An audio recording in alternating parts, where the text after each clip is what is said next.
It's snappity snapshot time! Is what I would normally say at this point in the video.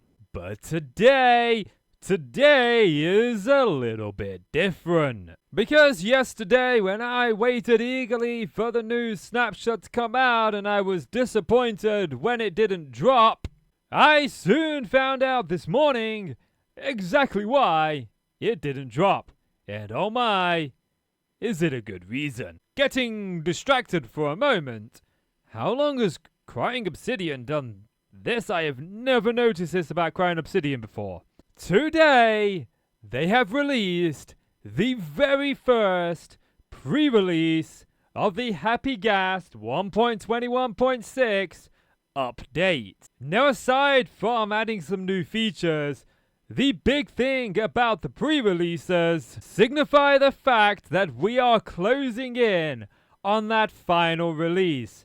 It won't be long now until the Happy Ghast is officially in Minecraft. But just like every single snapshot that releases, there are some new features that have been added and some changes have been made, and we are going to cover those right now. So if you are as excited as I am for this brand new update, then please do hit that like button.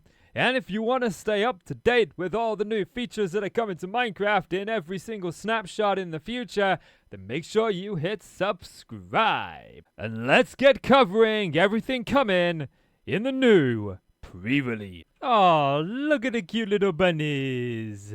So the first change is all about the dried gas. That's this cute little fella right here. Because now, as you submerge that dried gas, and it starts to go through all of the different stages with its face beginning to smile, it is going to start emitting a frequency, a vibration frequency, which can then be picked up by the skulk sensor. Now, vibration frequencies are used by the skulk sensor to determine various different things about the blocks around it. When you move, you generate this. As the Happy Ghast starts to develop, it too will start to generate these frequencies, and that skulk sensor will pick up on it. This is something that I imagine technical YouTubers could figure out some really cool farms that we don't need but are just super cool to have.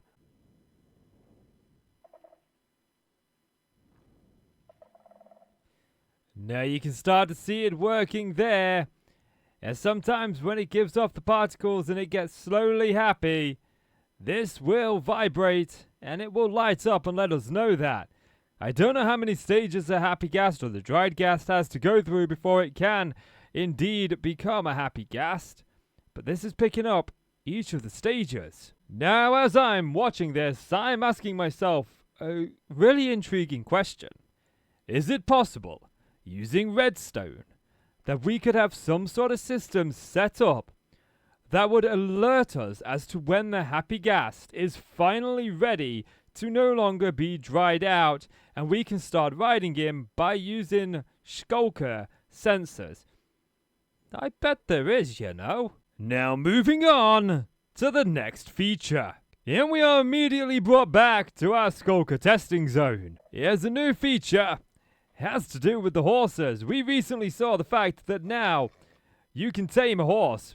Well, I need to tame a horse. Be right back. Now that me and Horsey Snugglebum is friends again, we can actually showcase what I wanted to. Because by right-clicking our armor and our saddle onto our horse and equipped in the shears, what we can do is we can take them off. Now, taking them off emits a certain level of frequency, while putting them on emits a different level. It's a frequency level of 6 when you equip them, but only a frequency level of 4 when you take them off. Now, lights are going off in my head here because I think that this could be incredibly interesting for weird, strange, and wonderful technical builds. The trouble is, I'm not in that company and I don't really know how to do it.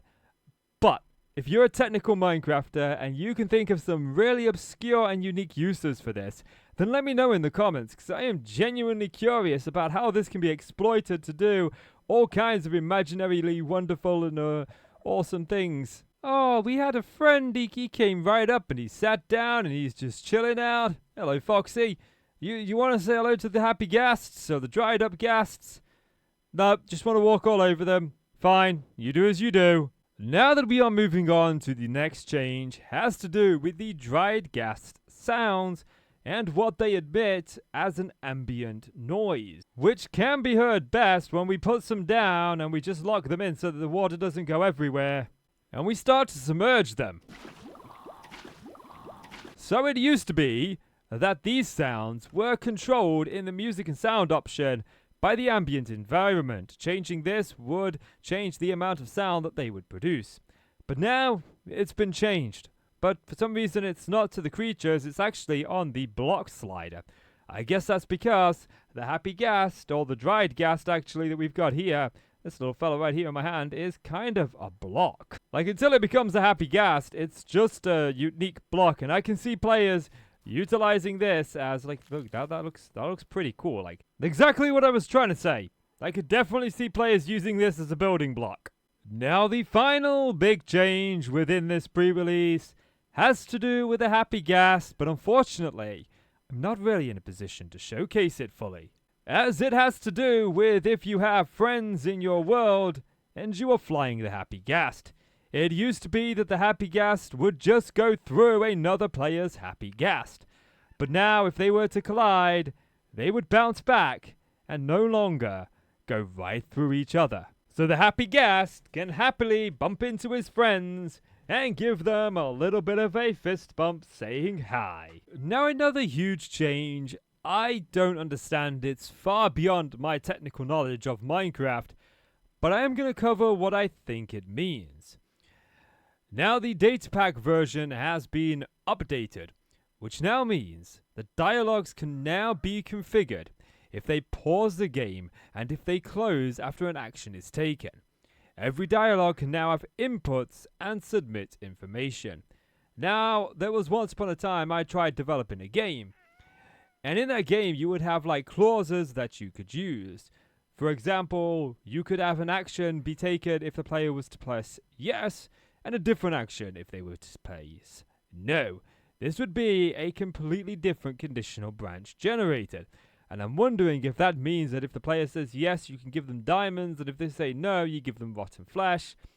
That's my assumption, but I'm not a technical YouTuber. So as we've seen quite routinely with snapshots and pre-releases, there is a list of bug fixes that have been addressed, and I always pick out a couple of the ones that I find the most interesting.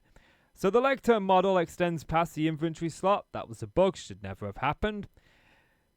Custom filled maps from an old snapshot, 23W31A, so we're a couple of versions ago there.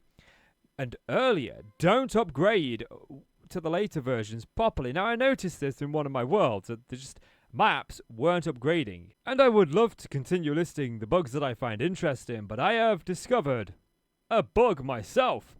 You see, when I click to load up here, and we click the pre-releases. So now that I'm back after a couple of crashes, the bug that I discovered was Minecraft just kept crashing whenever I keep advancing in the direction behind me. Now, finally, we can get back to some of the bug fixes that I think are really interesting. Newly placed paintings sometimes appear at a different position.